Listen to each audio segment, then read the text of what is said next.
大家好，我係香港藝術家 Angela Yuen。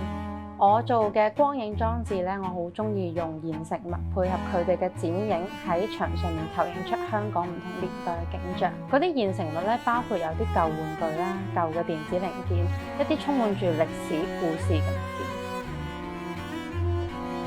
光影可以俾到觀眾多一個層次去消化件作品。我唔單止係收集現成物，而係我對嗰啲現成物我都有啲感覺，我好想同觀眾溝通。咁透過光影，我覺得係同佢哋溝通嘅渠道。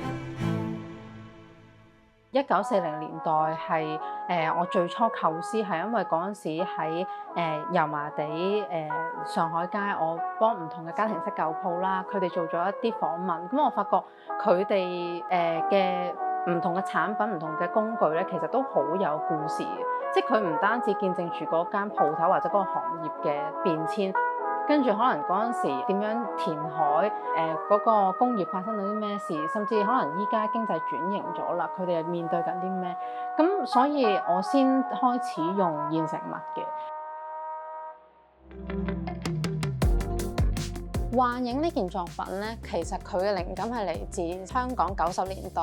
嘅室內音樂噴泉啦。嗰陣時嘅商場咧，其實你每次去咧，你都會好期待呢個匯演嘅。但係你等嗰種等咧，唔係淨係企喺度，你會同屋企人可能去下百貨公司啊，去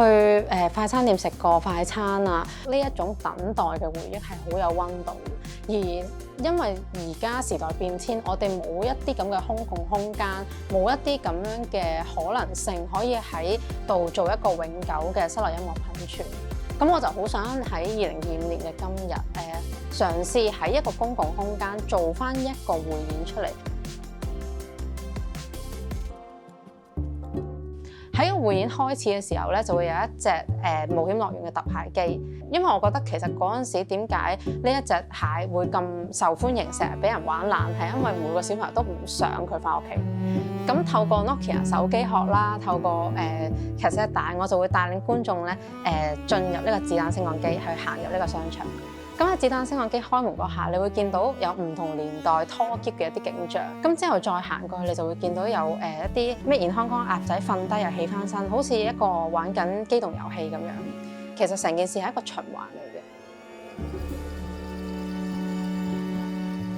有一日，我突然間見到有一個爸爸放一堆滑嘟嘟出嚟，咁我就問佢點解你淨係放呢一個角色落去嘅？咁佢話30年前啦，我個仔就好中意呢一個角色，所以每一次咧出開心樂園餐一有呢一個角色咧，我一定會同佢去追。而我覺得揾到呢一堆滑嘟嘟咧，就好似記錄緊佢哋嗰種父子情，即係佢30年後仍然都珍藏住呢一批玩具。咁你會見到我背負住嘅，佢唔係淨係一件藝術品啦，佢背負住嘅係我儲咗人哋咁多心血。我覺得有個責任感喺度。雖然我係賣佢翻嚟，但係我唔可以輕易抌咗去堆填區噶嘛。咁所以我覺得我做咗呢件作品之後，我有呢個責任去令到佢永流傳咯。因為如果唔係，我就嘥咗咁多人去咁努力儲咗咁多年嘅嘢。呢一件作品咧，因為佢嘅尺寸好大咧，咁我冇一個空間可以做到呢一個咁高嘅作品咧，咁就膽粗粗問咗東莞間廠嘅廠長，咁就租用咗佢嘅地方之後咧，咁就好似返咗90年代香港咁樣啦。因為原來嗰度嘅人咧係好有人情味嘅，即係可能佢見到你一個女仔擔住堂梯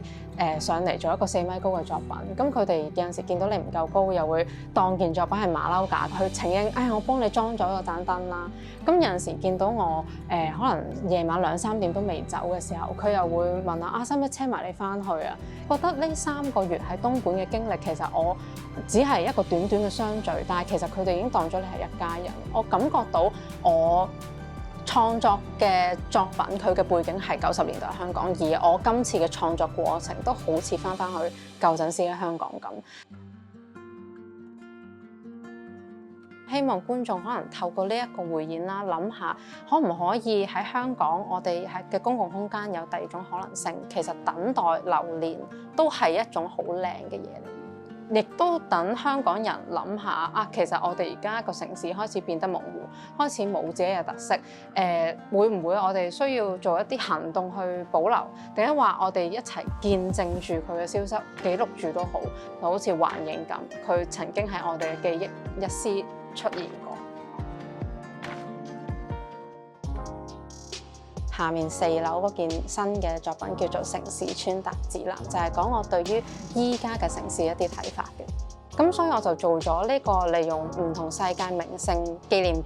同埋一條運輸帶做嘅裝置。你會見到好似有一個似倫敦，又有啲似香港，又有啲似巴黎咁。就係因為我覺得其實每個城市規劃師啊，都會參考唔同城市嘅一啲諗法。啊，我覺得呢個倫敦拉好靚喎，等我搬翻嚟香港先。我覺得台灣夜市好靚，等我搬過嚟香港。但係其實每個城市都有自己嘅獨特之處㗎嘛。佢咁樣搬嚟搬去咧，就變咗所有城市而家喺大趨勢底下咧都有啲似樣。咁而呢件作品咧就係講緊見到一個似是而非嘅城市。以前細個我玩係玩公仔換衫嗰種穿搭㗎嘛，咁我而家俾我嘅感覺咧，每個城市就係我覺得呢一樣嘢靚，我就好想搭落去。但係問題係其實我哋本身一個城市點樣有特色，係因為我哋有歷史，我哋有文化去影響、去培育呢一個特色出嚟㗎嘛。但係而家就變咗好似佢係穿搭咁樣，我覺得呢樣嘢靚我就搭落去。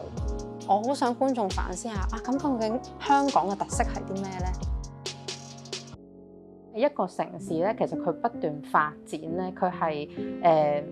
作為市民，你只係其中一個齒輪啦。你只係不斷睇住成個大齒輪嘅運轉。個城市發展同齒輪呢一個機械裝置好似，係因為你無可逆轉咧，好似一眨眼嗰個影已經喺你嘅視線範圍改變。你係要接受每個城市佢都會發展，就算人佢都會發展。